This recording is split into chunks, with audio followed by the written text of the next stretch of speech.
നമ്മളത് എങ്ങനെ യൂസ് ചെയ്യുന്നു എന്ന രീതിയിലാണ് നമ്മുടെ വിജയം വരുന്നത്.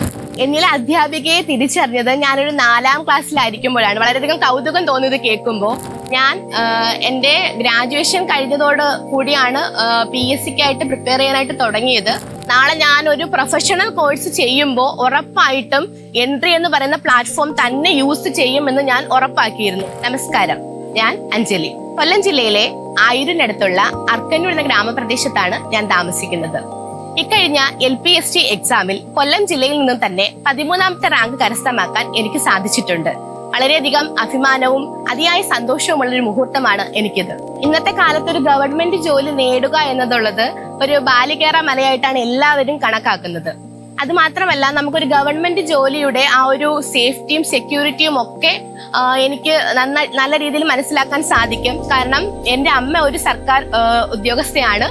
എൻ്റെ അനിയൻ ഒരു ഗവൺമെന്റ് എംപ്ലോയി ആയിട്ട് ഇപ്പൊ കേരള പോലീസിൽ വർക്ക് ചെയ്യുന്നു. അപ്പൊ അവരുടെയൊക്കെ ആ ഒരു ജോലിയിൽ ബാക്കിയുള്ളവരുടെ മറ്റുള്ളവരെ അവരോടുള്ള ഒരു റെസ്പെക്ട്, നമുക്കൊരു ജോലി ഉള്ളപ്പോൾ നമുക്ക് കിട്ടുന്ന ഒരു സാറ്റിസ്ഫാക്ഷൻ, അതെല്ലാം എന്നെ സ്വാധീനിച്ചിട്ടുണ്ട്. ഞാൻ എൻ്റെ ഗ്രാജുവേഷൻ കഴിഞ്ഞതോട് കൂടിയാണ് PSCക്കായിട്ട് പ്രിപ്പയർ ചെയ്യാനായിട്ട് തുടങ്ങിയത്. ആദ്യം നമ്മൾ 10th പ്രിലിംസും +2 പ്രിലിംസ് ഒക്കെയാണ് കൈകാര്യം ചെയ്ത് വന്നത്. അങ്ങനെ ഒരു തവണ എനിക്ക് എൻട്രിയുടെ തന്നെ കുറെ യൂട്യൂബ് വീഡിയോസ് ഞാൻ കാണുമായിരുന്നു. അങ്ങനെ ഞാൻ ആ വീഡിയോസ് ഒക്കെ വെച്ച് പഠിച്ചുകൊണ്ട് ഒരു 10th പ്രിലിംസിൽ എനിക്ക് സ്ഥാനം എനിക്ക് ലഭിച്ചു. ആ ഷോർട്ട് ലിസ്റ്റിൽ ഞാൻ ഉൾപ്പെട്ടു. അങ്ങനെ വീണ്ടും മെയിൻ ലിസ്റ്റിലോട്ട്, അതായത് മെയിൻ എക്സാമിനോട്ട് കടക്കാൻ വേണ്ടിയിട്ട് വീണ്ടും ഇങ്ങനെ ഇരിക്കുമ്പോഴാണ് DLED കോഴ്സിനെ കുറിച്ച് കേൾക്കുന്നതും. അങ്ങനെ തിരിച്ച് ഞാൻ DLED കോഴ്സിലോട്ട് തിരിയുകയാണ് ചെയ്തത്. എന്നിലെ അധ്യാപികയെ തിരിച്ചറിഞ്ഞത് ഞാനൊരു 4ാം ക്ലാസ്സിലായിരിക്കുമ്പോഴാണ്. വളരെയധികം കൗതുകം തോന്നിയത് കേൾക്കുമ്പോൾ.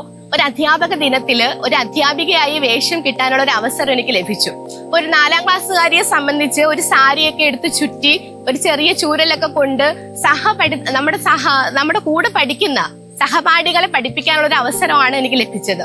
അപ്പോൾ ആ ഒരു അവസരത്തിൽ എൻ്റെ അധ്യാപകര് എന്നോട് ചോദിച്ചു, ഒരു അധ്യാപികയായിട്ട് നമുക്കൊരു വേഷമൊക്കെ കെട്ടി ഒന്ന് പ്രിപ്പയർ ചെയ്താലോ എന്ന്. വളരെയധികം എനിക്ക് കൗതുകവും അത്ഭുതവും സന്തോഷവും തോന്നിയൊരു നിമിഷമായിരുന്നു അത്. എന്റെ അധ്യാപിക പഠിപ്പിച്ച പാഠഭാഗം ടീച്ചറിനേക്കാൾ ഗംഭീരമായിട്ട് ഞാനത് ക്ലാസ്സിൽ പ്രസന്റ് ചെയ്തു. എല്ലാവർക്കും ഇഷ്ടമായി. അന്ന് എൻ്റെ HM ആയിരുന്ന ജൂലിയറ്റ് ടീച്ചറും എൻ്റെ ഷാജി സാറും അനില ടീച്ചർ, ലിസാമ ടീച്ചർ എല്ലാവരും എൻ്റെ തോളത്ത് തട്ടി പറഞ്ഞു, ഭാവിയിൽ ഈ നാളെ മികച്ച ഒരു അധ്യാപികയായി മാറുമെന്ന്. ഇന്ന് ഈ ഒരു സന്തോഷ മുഹൂർത്തത്തില് ഞാൻ ആ വാക്കുകൾ വളരെയധികം സ്നേഹത്തോടെ അനുഗ്രഹത്തോടെ ഞാനത് ഓർക്കുന്നു. ഞാൻ പറഞ്ഞതുപോലെ 10th പ്രിലിംസിൽ എനിക്ക് ഒരുപാട് ഹെൽപ്പ് ചെയ്തത് എൻട്രി ആപ്പാണ്. അപ്പോൾ അന്ന് തന്നെ ഞാൻ തീരുമാനിച്ചിരുന്നു, നാളെ ഞാൻ ഒരു പ്രൊഫഷണൽ കോഴ്സ് ചെയ്യുമ്പോൾ ഉറപ്പായിട്ടും എൻട്രി എന്ന് പറയുന്ന പ്ലാറ്റ്ഫോം തന്നെ യൂസ് ചെയ്യുമെന്ന് ഞാൻ ഉറപ്പാക്കിയിരുന്നു. അതിൽ ഗോൾഡ് ബാച്ച് തന്നെയാണ് ഞാൻ സെലക്ട് ചെയ്തത്. LP UP gold batch 19th ബാച്ചിലെ സ്റ്റുഡന്റ് ആയിരുന്നു ഞാൻ. നീതു മിസ്സിന്റെ മെന്റർഷിപ്പിലുള്ള ബാച്ച് ആയിരുന്നു അത്. അപ്പോൾ പ്രോപ്പർ ആയിട്ടുള്ള പ്ലാനിങ്ങും അതുപോലെ തന്നെ സിലബസ് ബേസ്ഡ് ആയിട്ടുള്ള ക്ലാസ്സസും മോക്ക് ടെസ്റ്റ്, റിവിഷൻസ്, ഒരു സ്റ്റുഡന്റിന് വേണ്ട, ഒരു PSC കാൻഡിഡേറ്റിന് വേണ്ട എല്ലാവിധ സഹായങ്ങളും നമുക്ക് ചെയ്തു തരുന്ന ഒരു പ്ലാറ്റ്ഫോമാണ് എൻട്രി എന്ന് പറയുന്നത്. അപ്പൊ ഒരു അധ്യാപക വിദ്യാർത്ഥി എന്ന നിലയിൽ അല്ലെങ്കിൽ ഒരു കാൻഡിഡേറ്റ് എന്ന നിലയിൽ നമ്മളത് എങ്ങനെ യൂസ് ചെയ്യുന്നു എന്ന രീതിയിലാണ് നമ്മുടെ വിജയം വരുന്നത്. അപ്പൊ എന്ത് കാര്യത്തിനും എനിക്ക് ഫുൾ സപ്പോർട്ട് എൻട്രി ടീമിൽ നിന്ന് ലഭിച്ചിട്ടുണ്ട്. ചെറിയ ചെറിയ സംശയങ്ങളൊക്കെ വന്നാലും അപ്പൊ തന്നെ ഞാൻ നീതു മിസ്സിനോട് ചോദിക്കും. അപ്പൊ മിസ് ആ ടൈമിൽ തന്നെ എനിക്ക്, അല്ലെങ്കിൽ കുറച്ച് പിന്നീടാണെങ്കിൽ പോലും എനിക്ക് എല്ലാ സംശയങ്ങളും ദൂരീകരിച്ച് തരുന്ന ഒരു സാഹചര്യം ഉണ്ടായിട്ടുണ്ട്. അത്യാവശ്യം ഞാനൊരു ഇംഗ്ലീഷ് ഗ്രാജുവേറ്റ് ആയതുകൊണ്ട് തന്നെ ഇംഗ്ലീഷിൽ അത്യാവശ്യം സ്ട്രോങ് ബേസ് ഉള്ള ആളാണ് ഞാൻ. മാത്സ് എനിക്ക് വളരെയധികം ഇഷ്ടമുള്ളൊരു സബ്ജക്റ്റ് ആയതുകൊണ്ട് മാത്സും അത്യാവശ്യം ഞാൻ കൈകാര്യം ചെയ്ത് പോകും. എനിക്ക് വീക്ക്നെസ് ആയിട്ട് വരുന്ന ടോപ്പിക് എന്ന് പറയുന്നത് നമുക്ക് നവോത്ഥാനം, അതായത് ഹിസ്റ്ററി, ജോഗ്രഫി ഒക്കെയാണ് കൂടുതൽ വീക്ക്നെസ് ആയിട്ട് എനിക്ക് തോന്നിയിട്ടുള്ളത്. അപ്പോൾ എൻട്രിയിലെ ഓരോരോ റെക്കോർഡിംഗ് ക്ലാസ്സുകളും റിപ്പീറ്റ് ചെയ്ത് നമ്മൾ കേൾക്കുമ്പോൾ അത് നമ്മുടെ മനസ്സിൽ അങ്ങ് ഉറയ്ക്കും. അത് കണ്ടന്റ് കറക്റ്റ് ആയിട്ടാണ്, ക്ലിയർ കട്ട് ചെയ്തിട്ടാണ് നമുക്ക് റെക്കോർഡ് ക്ലാസ് കിട്ടുന്നത്. അത് റിപ്പീറ്റ് ചെയ്ത് കേൾക്കുമ്പോൾ നമുക്ക് കറക്റ്റ് ആയിട്ട് കണ്ടന്റ് പിന്നെ നമുക്കത് റിവിഷൻ ചെയ്യേണ്ട കാര്യമായിട്ട് എനിക്ക് തോന്നിയിട്ടില്ല. അതിനുശേഷമുള്ള ആ ഒരു മോക്ക് ടെസ്റ്റും നമുക്ക് ഓരോ ദിവസത്തെ സ്റ്റഡി പ്ലാൻ ഉണ്ട്. ആ സ്റ്റഡി പ്ലാൻ കഴിയുമ്പോൾ നമുക്ക് എക്സാമും ഉണ്ട്. അപ്പൊ ആ എക്സാമും കൂടെ അറ്റൻഡ് ചെയ്യുമ്പോൾ ആ കണ്ടന്റ് നമുക്ക് തറവായി പോകുന്ന രീതിയാണ് നമ്മുടെ എൻട്രി ഫോളോ ചെയ്യുന്നത്. അത് നല്ലൊരു സ്ട്രാറ്റജി ആയിട്ട് എനിക്ക് തോന്നിയിട്ടുണ്ട്.